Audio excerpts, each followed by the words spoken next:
Ele nasceu pequeno demais, fraco demais, condenado demais.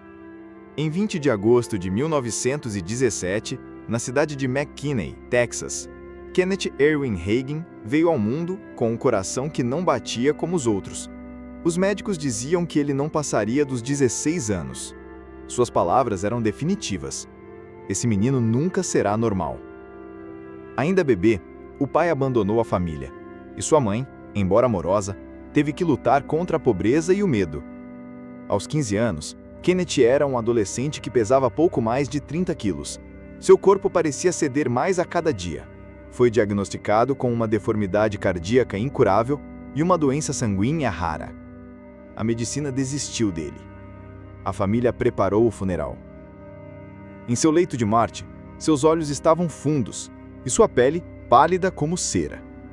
Ele chegou a ficar paralisado por completo. Mal conseguia mover os membros. Ninguém acreditava que ele veria o nascer de outro dia. Mas ali, naquele quarto abafado, onde só se ouvia o tic-tac do relógio e os sussurros das visitas, Deus começou a escrever uma história. Kenneth Hagin, com a Bíblia sobre o peito, lia e relia as palavras de Jesus. Marcos 11, 23, 24 parecia queimar em sua alma. Tudo o que pedirdes em oração, crede que recebestes, e será vosso. Ele não tinha forças para gritar, mas tinha fé suficiente para crer. Disseram que era loucura, mas numa manhã clara, ele disse a si mesmo: se estou curado pela fé, então não tenho mais que ficar deitado. E com um esforço que nenhum músculo deveria sustentar, ele se levantou da cama. Naquele instante, o coração fraco ganhou força, o sangue enfermo ganhou vida, o impossível se curvou diante da fé. Kenneth foi curado, definitivamente, poderosamente, milagrosamente. E naquele dia, uma certeza nasceu dentro dele. Se Deus pode curar um menino condenado à morte, então ele pode fazer qualquer coisa. Esse foi o início, não de um ministério, mas de uma vida entregue, moldada e incendiada pelo poder da palavra e a voz do Espírito. Ele havia sido curado, mas não era apenas o corpo que estava de pé. Algo muito maior se levantava dentro dele. Um clamor, um fogo, um chamado. Ainda com o corpo se recuperando, Kenneth começou a buscar a Deus como quem busca ar para respirar. Com apenas 17 anos, ele passou a devorar a Bíblia, 14, 15 até 18 capítulos por dia. Ele não apenas lia, ele comia a palavra. Muitas vezes passava horas meditando em um só versículo, pedindo que o Espírito Santo o revelasse com profundidade. Foi nesse tempo que começou a ouvir a voz de Deus. Não uma impressão vaga, não um sentimento, mas uma voz, clara, forte, dentro do Espírito. Vá e ensine meu povo a crer. Essa frase se tornaria a âncora de todo o seu ministério. Mesmo sem formação teológica, com pouco dinheiro e nenhuma igreja por trás, ele começou a pregar em pequenos salões e igrejas rurais. Andava a pé, pegava caronas e em alguns lugares recebia apenas uma oferta em galinhas ou sacos de milho. Pregava sobre fé, cura, novo nascimento e batismo no Espírito. Alguns pastores zombavam, diziam que não duraria. Outros o expulsavam de suas igrejas por causa do que ele ensinava. Mas nada disso o parava. Ele estava convicto de que tinha ouvido o céu falar. E à medida que pregava, sinais começaram a seguir. Curas, palavras proféticas, manifestações visíveis da presença de Deus. As igrejas pequenas começaram a lotar. Pessoas vinham de longe, não para ver um jovem eloquente, mas porque a atmosfera mudava aonde ele estava. Seus sermões não eram dramáticos, eram convictos. E sua ousadia vinha da comunhão que ele cultivava com Deus. Antes de cada reunião, ele orava por horas, às vezes gemendo no espírito, às vezes em completo silêncio. Ele dizia: só falo se ele me der o que dizer, e só me movo se ele me mandar mover. Era o começo de algo grande, mas ele ainda nem sonhava com o que Deus estava preparando. Ele conhecia a palavra, já havia sido curado pela fé, já pregava com autoridade, Mas algo ainda faltava. Algo que queimava nas páginas do livro de Atos. Algo que os apóstolos experimentaram. Algo que ele começou a buscar com todo o seu ser. O batismo no Espírito com evidência de línguas. Nos círculos onde Grow, esse tema era cercado de medo, mal-entendidos e oposição. Mas Kenneth Hagin não se guiava por tradição. Ele se guiava pela palavra. E ela dizia que o Gom era para hoje. Então ele orou, esperou, jejuou. Em um de seus testemunhos mais conhecidos, ele conta que passou dias buscando a plenitude do Espírito, até que numa manhã comum, a glória de Deus o envolveu como uma nuvem espessa. Sua língua começou a se mover sozinha, e um novo idioma começou a fluir de seus lábios. Suave, poderoso, celestial. Foi batizado no Espírito. E dali em diante, nada mais foi comum. A partir desse momento, sua vida espiritual entrou em outra dimensão. Ele passou a orar em línguas diariamente, por horas. Dizia que orar em línguas era como carregar uma bateria espiritual, e que a maioria dos cristãos vivia espiritualmente descarregado por negligenciar essa prática. Foi então que os dons começaram a se manifestar com clareza. Em uma reunião, ele parou de pregar, olhou para uma mulher no fundo da igreja e disse: "Você sofre de uma enfermidade nos rins, e o médico te deu 6 meses. Mas o Senhor manda dizer, você está curada agora." A mulher caiu de joelhos, chorando. Dias depois, voltou com os exames. Curada. Totalmente. Outro dia, em uma pequena cidade do interior, ele apontou para um homem e disse: "Você está com medo de morrer, mas não vai morrer. O Senhor te dá mais 15 anos." O homem desabou em lágrimas. Era um diagnóstico recente de câncer. O tempo passou, e aquele homem viveu exatamente 15 anos, testemunhando em cada cidade por onde passou. Ele não apenas orava. Ele ouvia. Ele discernia. Ele andava no Espírito. E quanto mais fluía nesse rio, mais ousado se tornava. Ele não buscava experiências, mas elas o encontravam. Ao longo de sua vida, Kenneth Hagin relatou pelo menos 8 encontros visíveis com Jesus. Em algumas dessas experiências, ele não apenas viu o Senhor, ouviu instruções claras, recebeu comissões celestiais e discerniu os próximos passos de seu ministério. Numa dessas visões, ele conta que Jesus apareceu diante dele e falou por mais de 1 hora sobre os dons do Espírito. Disse que muitos ignoravam o Espírito Santo e que ele desejava se mover com liberdade no meio da igreja outra vez. "Ensine meu povo a operar nos dons com reverência, não com espetáculo", teria dito o Senhor. Dizem que durante uma dessas visitas celestiais, uma névoa encheu o quarto onde ele estava, e por um momento, Kenneth não sabia se estava no corpo ou fora dele. Ele apenas sabia que o Rei da Glória estava ali. Não eram delírios, não eram ilusões, eram encontros sobrenaturais que marcavam não só ele, mas toda uma geração que viria. Mas as visões não eram tudo. Kenneth Hagin também carregava uma autoridade espiritual rara. Era comum em suas reuniões, endemoniados serem libertos sem que ele os tocasse. Às vezes, bastava ele orar em língua suavemente, e os gritos vinham do meio da multidão. Espíritos se manifestando, sendo confrontados, sendo expulsos. Certa vez, um homem foi levado à força por amigos até uma de suas cruzadas. Diziam que ele estava possuído e ninguém conseguia controlá-lo. Quando Kenneth se aproximou, o homem rosnava e tentava avançar sobre ele. Sem elevar a voz, apenas sussurrou: "Você sabe que está derrotado, espírito imundo. Saia em nome de Jesus." Na hora, o homem desmaiou, e ao acordar, estava são, livre, chorando. Abraçou o pregador e disse: "Eu não sei quem é esse Jesus, mas agora eu quero conhecê-lo." Hagin não gritava, não fazia cena. Ele comandava no Espírito. E quanto mais andava com Deus, mais clara ficava a sua autoridade.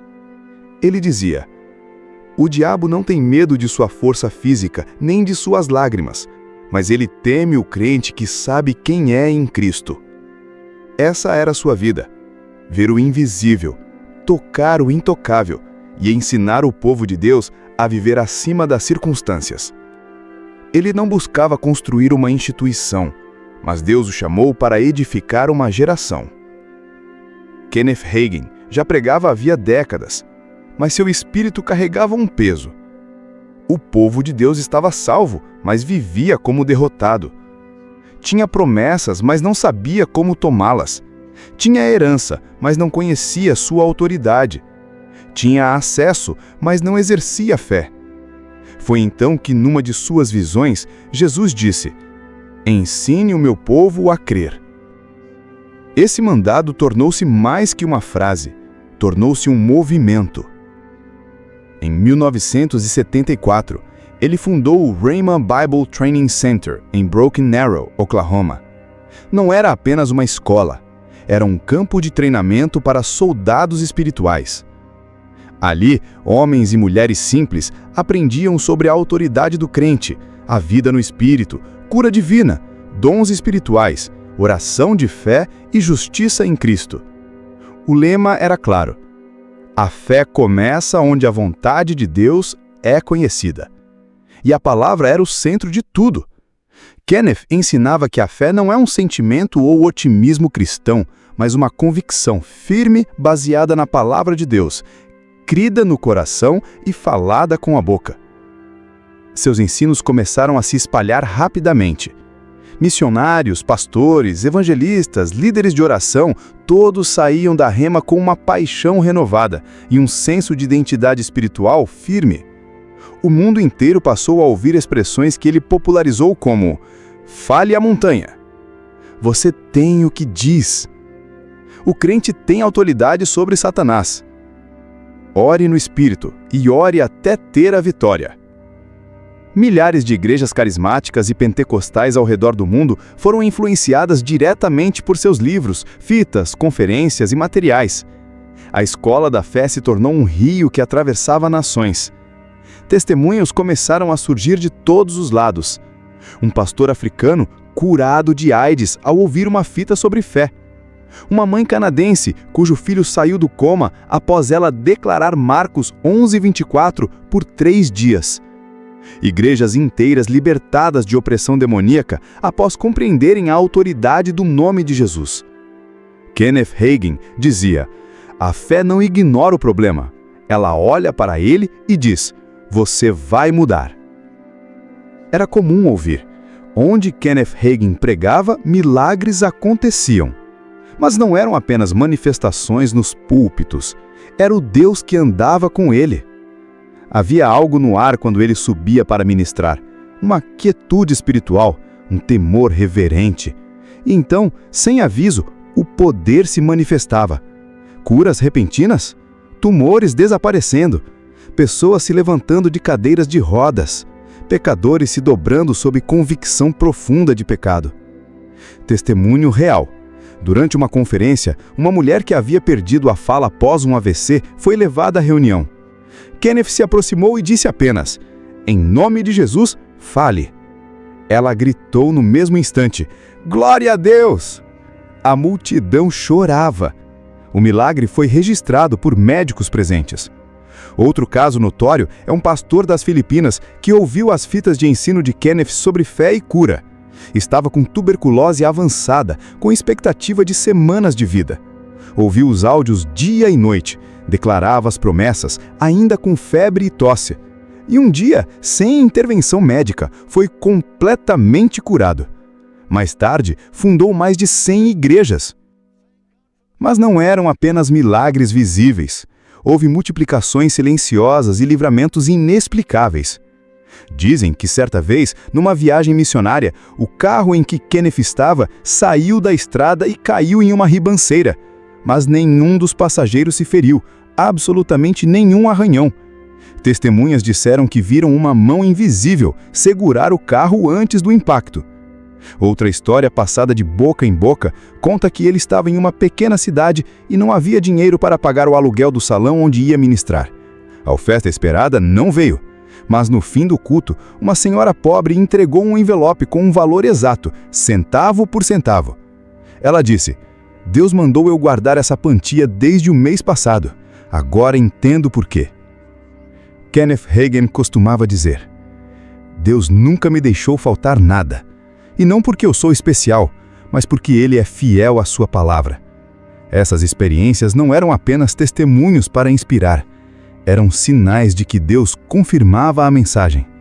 Onde a palavra da fé era pregada com unção e verdade, o céu respondia. E quanto mais isso acontecia, mais claro ficava. Kenneth Hagin não andava sozinho. Nenhum homem que carrega uma tocha do céu passa despercebido. E com Kenneth Hagin não foi diferente. A mensagem da fé, da cura e da autoridade espiritual não apenas inspirava multidões, também provocava tempestades. Desde cedo, pastores mais tradicionais torciam o nariz para suas pregações. Diziam que ele exagerava na ênfase da fé. Outros afirmavam que ele tornava o crente poderoso demais. A acusação mais comum era: isso aí não é fé, é presunção. Ou ainda, ele prega um evangelho sem sofrimento. Mas Kenneth não recuava. Ele dizia: não estou aqui para agradar homens, estou aqui para ensinar o que a palavra diz. Dizem que certa vez, em uma convenção denominacional, um pastor o confrontou publicamente: irmão Hagin, você está ensinando heresia. Com calma, ele abriu a Bíblia, leu os textos e disse: não fui eu quem disse, foi Jesus. E se sentou. Mesmo entre pentecostais, havia desconforto com sua ênfase na autoridade do crente e nos dons do Espírito operando diariamente. Alguns o acusavam de querer controlar Deus. Mas quem o conhecia sabia. Ele não controlava o Espírito, ele se rendia a ele. Houve também guerra espiritual. Kenneth relatava ataques intensos durante a noite, opressões visíveis, sonhos perturbadores, especialmente quando estava prestes a escrever um novo livro ou iniciar uma nova escola bíblica. Certa vez ele disse: antes de todo grande avanço, o inferno geme, mas o céu vence. Mesmo assim, ele mantinha a postura, não revidava com ódio, orava pelos que o criticavam e continuava ensinando com audácia. A resistência apenas servia para provar a autenticidade da chama. Como dizia Leonard Ravenhill, o diabo não incomoda quem está apagado. Kenneth Hagin sabia que estava acendendo algo, e o fogo sempre provoca fumaça. Mas ele também sabia, a palavra de Deus jamais volta vazia. Um sermão dura minutos, mas um livro pode atravessar gerações. Kenneth Hagin entendeu isso cedo. Ele não queria apenas pregar para uma multidão, mas deixar um legado que falasse com pessoas que ele nunca conheceria, em lugares que ele nunca pisaria. Assim, nasceu a editora Faith Library Publications, e com ela, livros que mudaram a forma como milhões enxergavam a fé cristã. Alguns títulos tornaram-se verdadeiros marcos. A autoridade do crente, que revelava o poder do cristão sobre Satanás no nome de Jesus, como ser guiado pelo Espírito de Deus, ensinando a sensibilidade à voz interior do Espírito. A fé que remove montanhas, desmistificando a fé bíblica e mostrando como aplicá-la no dia a dia. O nome de Jesus, uma exposição profunda do poder contido nesse nome acima de todo nome. Esses livros ultrapassaram barreiras, foram traduzidos para mais de 100 idiomas. Entraram em prisões, escolas bíblicas, tribos, zonas de guerra e casas destruídas por tragédias. Dizem que missionários em países fechados levavam seus livros escondidos dentro de capas de romances seculares e que famílias inteiras foram libertas por uma única página sublinhada. Mas não eram apenas palavras impressas. Hagin também gravava suas pregações em cassetes, que eram copiadas e repassadas de mão em mão, como se fossem tesouros espirituais.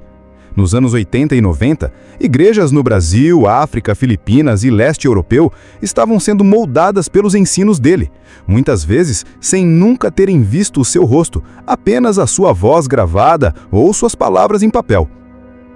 A Rema, que começou com poucos alunos em Oklahoma, tornou-se um movimento global. Hoje, há mais de 260 escolas Rema em mais de 50 países, incluindo o Brasil, onde seu ensino impactou diretamente líderes influentes como Bud Wright e muitos outros. Cada escola é um farol, cada aluno uma tocha, cada livro uma semente. Kenneth Hagin dizia: Deus quer que você viva por fé, não por vista, não por emoção, não por religião, mas por fé firme em sua palavra. E até hoje, a palavra continua correndo. Kenneth Hagin envelheceu, mas seu espírito nunca cansou. Mesmo com um corpo já frágil, continuava ensinando com autoridade, conduzindo cultos, escrevendo livros e, principalmente, orando. Alguns diziam que ele parecia mais jovem quando orava em línguas. Outros, que era como se ele estivesse em outra dimensão. Ele mesmo dizia: quando oro, perco a noção do tempo. É como andar com o próprio Jesus. Durante os anos finais, teve diversas visões. Em uma delas, ele disse ter visto Jesus entrando numa igreja fria, onde o povo cantava, mas não o reconhecia. Hagin chorou ao descrever aquilo. O espírito está disposto, mas a carne está entretida. Em outra visão, Jesus teria dito a ele: prepare o povo para o meu retorno. Fale da minha vinda. O tempo está próximo. Essas palavras arderam nele. E mesmo nos últimos meses, suas mensagens voltaram a temas centrais: oração, vigilância e intimidade com Deus. Ele avisava: avivamento não começa no púlpito, começa no chão da sala de oração. Dizem que um pastor brasileiro, ao receber uma antiga fita de ensino do Hagin, ouviu uma frase que mudou sua vida: você pode começar na fé agora mesmo. Ele largou tudo, recomeçou, e hoje lidera milhares. Histórias assim são incontáveis. Por isso, mesmo morto, Kenneth Hagin ainda discipula. Ele não queria ser famoso, ele queria ser fiel. E foi. Hoje, quando o mundo se assombra com o caos, com o medo e com as dúvidas, ecoa mais forte do que nunca a sua voz. Você não precisa ver, você só precisa crer. A palavra funciona, sempre funcionou, sempre funcionará. Que sua vida seja um apelo para nós. Voltemos ao joelho, à palavra, ao Espírito, porque foi lá que Hagin encontrou Deus, e é lá que Deus ainda espera por nós.